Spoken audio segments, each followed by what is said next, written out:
depuis un mois. Bonjour monsieur, merci d'être avec nous. Bonjour. Saïd Kambi, faites-vous partie de ces Maoris qui continuent de dormir dehors pour réclamer la sécurité? Je fais partie de ces Maoris qui disent, il y en a qui veulent lever les barrages, ils ont raison. Il y en a qui veulent y rester, ils ont leur raison. Le plus important, c'est le dialogue. On me prétend être un leader des mouvements, des gens qui veulent rester dans les barrages, c'est faux. C'est un mensonge total. On m'accuse. Et d'ailleurs, j'irai au tribunal pour porter plainte. Parce que... Porter plainte contre qui? Contre des médias qui ont écrit des choses. J'ai vu des choses passer, j'ai entendu des choses. Et tout cela ne s'arrêtera pas de si facilement. Je suis de ceux qui, vendredi, à la sortie de la réunion, tous les médias sont venus me voir. Ils m'ont demandé de donner la décision qui a été dite. Ma réponse a été, je ne parle pas parce que je n'ai pas compris ce qui a été dit à l'intérieur. Je suis parti chez moi. J'ai entendu le communiqué le soir. Le lendemain matin, j'avais un décès. J'étais pas allé à la réunion de Milou. J'entends un deuxième communiqué qui contredit celui de la veille. Donc, mon travail a consisté ce jour-là à visiter l'ensemble des barrages de Mayotte. Poser 3 questions. Pourquoi vous êtes là? Qu'est-ce qui vous fait ressortir de là?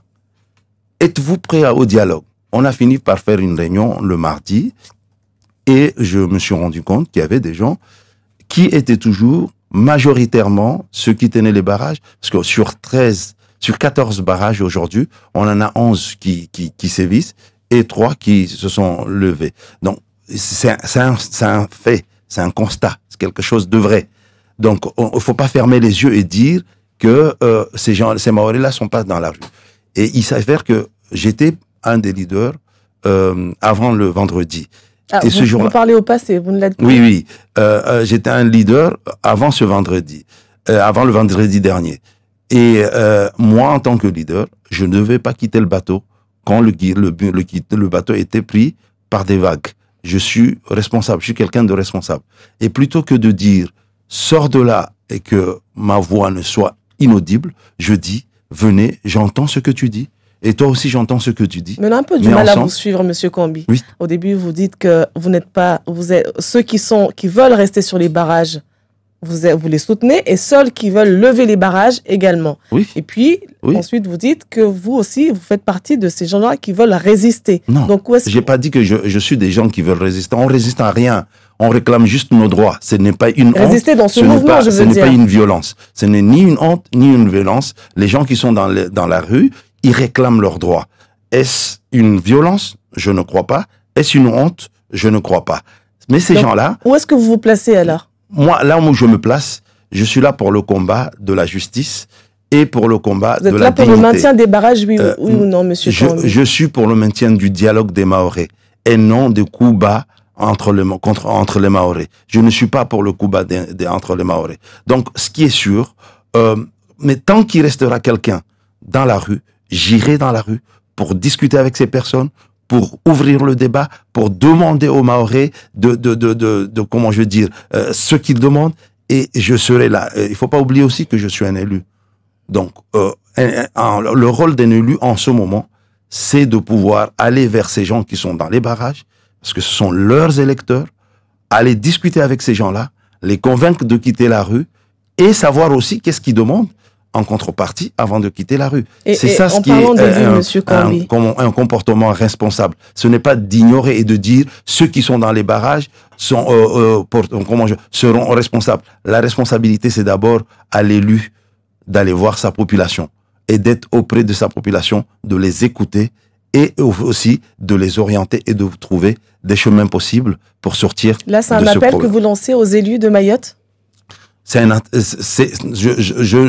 Comment je veux dire, je parle pour moi-même et je dis clairement à l'ensemble des élus de ce territoire que ce sont vos électeurs qui sont dans la rue. Il serait, comment je veux dire, éthique d'aller discuter avec eux et de pouvoir, avec eux, trouver des chemins pour sortir de ce problème. Et non de les accuser, et non de les menacer et de dire vous allez en prendre pour vos responsabilités.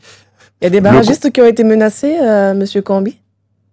je suis le premier à être menacé, m'attribuant des propos haineux, m'attribuant comment je veux dire, des violences que je ne connais pas. Donc, je suis le premier visé. Au fait, aujourd'hui, on veut faire tomber quelqu'un, et ce quelqu'un, c'est moi, en tout cas, le premier. On veut faire tomber quelqu'un, et on invente des mensonges, on m'attribue, et on attribue éventuellement à ceux qui sont dans la rue. Ce n'est pas responsable. Ce qui est responsable, c'est de discuter entre Mahorais et ne pas se poignarder entre Mahorais. C'est irresponsable. Les élus de Mayotte, en tout cas certains élus, dont le président du département, le maire de la commune de Mamoudzou, nos parlementaires ont été reçus par la ministre déléguée aux Outre-mer. C'était en début de semaine. Est-ce que vous avez des retours de cette rencontre? On a vu le communiqué du ministère. Mais le communiqué n'évoque pas ce que ceux qui sont dans les barrages aujourd'hui disent, justifient le fait de rester sur les barrages. Le communiqué a parlé de quasiment tout, a confirmé ce que Darmanin a dit dans son courrier, mais n'évoque pas l'état d'urgence. L'état d'urgence est nécessaire. Je veux vous raconter ce qui s'est passé il y a 2 jours à Kombani. Ils ont décidé un soir, parce qu'on leur a dit d'enlever les barrages, ils ont décidé d'enlever le barrage. Qu'est-ce qu'il s'en est suivi? Ce soir-là, ils n'ont pas dormi. On a saccagé leurs biens, on a saccagé des voitures, etc. Comme si ces gens-là, ces voyous-là, sont en train de nous dire, comme il y a un message à circuler partout, je ne sais pas. Donc d'ailleurs, tant que les barrages seront maintenus, il n'y aura pas de violence, ça atténue un peu ces scènes de violence. Je ne suis pas plus sûr que ils sont là. En tout cas, il y a un constat. Il y a moins de violence, il y a moins de vols, il y a moins de trafic de tout genre, en tout cas dans les zones où il y a ces barrages-là. En tout cas, c'est un constat. Maintenant, est-ce que c'est un constat qui doit être pris pour un gain ou quelque chose de durable? Je ne sais pas, je ne peux pas vous répondre. Saïd Kambi, hier, lors d'une conférence de presse, Safina Soula, la présidente du collectif des citoyens de Mayotte 2018, a appelé à lever les barrages. Elle a parlé au nom des forces vives. Force est de constater que l'ensemble des leaders de ce mouvement n'étaient pas présents, en l'occurrence vous, Monsieur Badirou Abdou ou encore Haoussi Bouanaïdja. Est-ce que cela signifie que tous ceux qui étaient absents de cette conférence de presse ne partagent pas cette décision de lever les barrages? Vous savez, même ceux qui sont dans les barrages, je crois que eux, ils veulent quitter ces barrages-là. Ils veulent juste que l'État réponde à leurs demandes. Ils veulent juste qu'ils soient sûrs que, en prenant le chemin pour aller au travail, je sois en sécurité. En étant chez moi, parce que moi, je vous rappelle, au mois de décembre dernier, on a saccagé ma maison, alors que j'avais rien fait. Des hordes de voyous passaient par là, et ils ont saccagé ma maison. Je sais que personne ne sera arrêté, et que ma plainte restera sans suite, et c'est comme ça que nous vivons sur Mayotte. Je reviens à ma question, M. Kambi. Est-ce que cela signifie que tous ceux qui étaient absents... les gens qui étaient absents, je ne peux pas parler pour quelqu'un. Mais parlez pour vous, alors. En tout cas, pour moi, ce que je dis, Safina a parlé et a dit sa position. Pour l'instant, sa position semble inaudible. Pour l'instant. Moi, je n'étais pas invité. Donc, je ne savais pas qu'il y avait une conférence. Donc, du coup, c'est tout simplement parce que je n'ai pas été invité. Peut-être j'aurais été invité, peut-être j'aurais été là. Donc, du coup, je ne savais pas qu'il y avait cette conférence. D'ailleurs, moi, je l'ai constaté l'après-midi quand c'était dit dans les médias et j'ai vu plus tard, on me l'a envoyé sur les réseaux sociaux. Mais je ne savais pas qu'il y avait cette conférence. Et ceux qui étaient là, je ne peux pas dire qu'ils ne sont pas allés parce qu'ils partagent pas ou parce qu'ils partagent. En tout cas, il y a une chose. Tout le monde veut la levée de ces barrages. Mais encore une fois, l'État doit donner une réponse.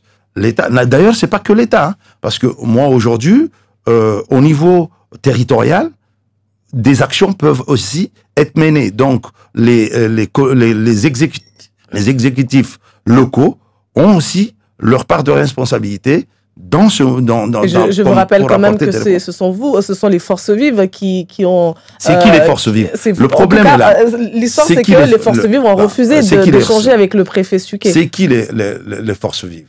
Les forces vives étaient... d'abord, ce mouvement était un mouvement populaire, spontanée. Tout est parti d'une spontanéité. Donc, une fois que c'était spontané, c'était la population, des gens ont essayé d'apporter de l'aide pour organiser ce mouvement. On les a appelés les leaders. Mais tout le monde à Mayotte, il y a eu des élus qui ont participé à la réflexion. Ils font partie des forces vives. Il y a eu des anciens présidents. Effectivement, il y a eu pas mal de monde, parce que c'est un mouvement qui a fédéré l'ensemble des Mahorais. Et justement, en parlant de fédérer, lorsque on voit, on vous a entendu à l'instant, vous avez dit que vous n'étiez même pas au courant de cette conférence de presse. Êtes-vous divisé à ce point-là? Je pose la question parce que les Mahorais ont envie de croire que c'est une stratégie et non un crépage de chignon dans un mouvement si important pour le département contre l'immigration et contre l'insécurité. Est-ce que la division a sa place dans ce genre de combat? Mon constat est que on a fait plus de 3 semaines dans la rue. Un mois. Certains. Hier, un mois. Non, je parle jusqu'à vendredi dernier. Certains, d'ailleurs, moi, parmi ces gens, les leaders d'hier, ont décidé de demander à l'AG de lever le barrage.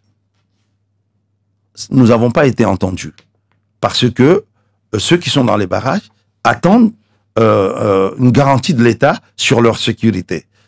Ils sont restés là, c'est un constat.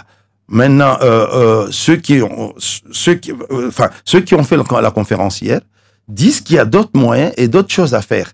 Je ne crois pas à la division.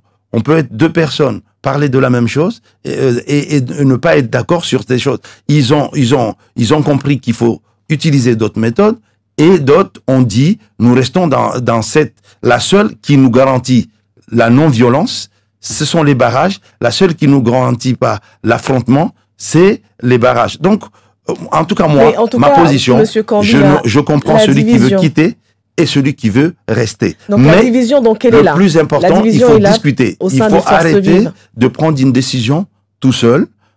Ça, c'est dangereux.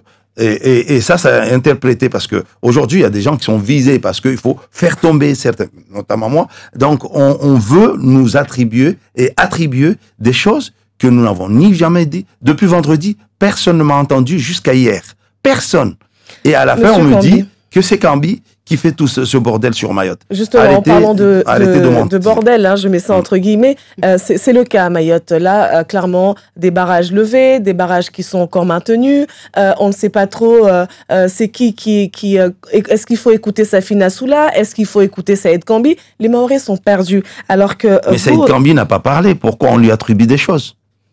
Vous êtes en train de parler. Donc là, vous avez lancé des messages, vous avez dit des choses ce matin. Donc aujourd'hui, est-ce que ce ne sont pas vous, les leaders qui étiez à la tête de ce mouvement dès le départ, qui n'avaient pas été à la hauteur de toutes ces revendications des Mahorais? J'ai une chose. J'ai été leader. On y est arrivé à un moment où on n'a pas été entendu, où notre demande n'a pas été acceptée. Quelle demande, monsieur Kambi? Celle de lever les barrages. Le vendredi, on a demandé à ce qu'on lève les barrages. Le constat, d'où ma question, est-ce que vous n'avez pas été à la hauteur? Parce que lorsque vous êtes à la tête d'un mouvement et que nous n'avons pas su convaincre les gens. Maintenant que nous n'avons pas su convaincre les gens, est-ce que nous devons abandonner les gens dans les rues? Donc vous estimez que Safina Soula abandonne ces barragistes qui sont encore dehors? Ce n'est pas ce que j'ai dit. Je pose une question. Est-ce que nous devons abandonner ceux qui sont dans la rue? Safina Soula estime qu'il faut aller dans un autre sens. C'est entendable. C'est entendable. Et ceux qui sont dans les barrages, ils disent c'est le seul moyen de pression que nous avons. C'est aussi entendable. Et sans violence d'ailleurs. C'est le seul moyen sans violence et sans affrontement que nous avons.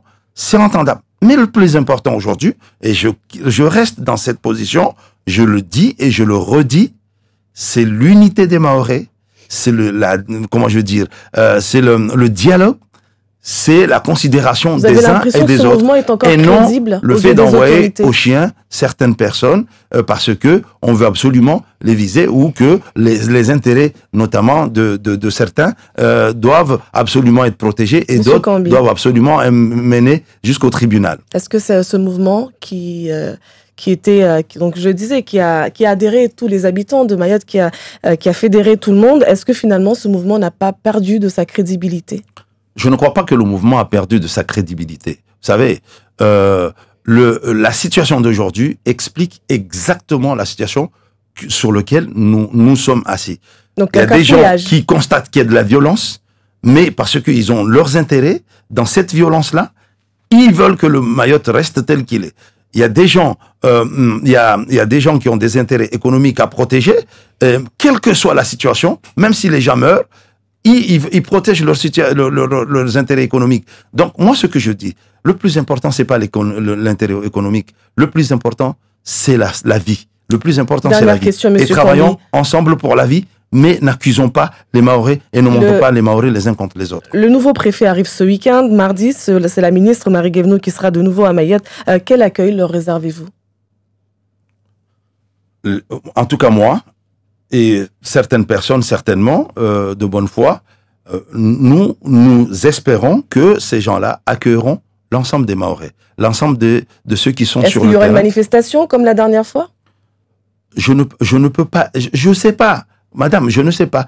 Il n'y a pas eu un AG pour fixer les choses, comment faire. Certainement, les deux camps, si on peut dire les deux camps, veulent rencontrer, et le préfet, ils sont ouverts au dialogue. D'ailleurs, hier, j'ai entendu, lors d'une réunion, que si jamais le préfet ouvre le dialogue et que ce dialogue-là est entendable par ceux qui font le mouvement et qui sont encore sur les barrages, ils lèveront le barrage aussitôt que les négociations seront, les gens s'asserront sur la table. Merci donc, beaucoup, du coup, Kambi. n'attribuez pas des choses qui n'existent pas, surtout pas à moi, parce que je saurais me défendre. Merci beaucoup, Monsieur Kambi, d'avoir été l'invité du ZACU.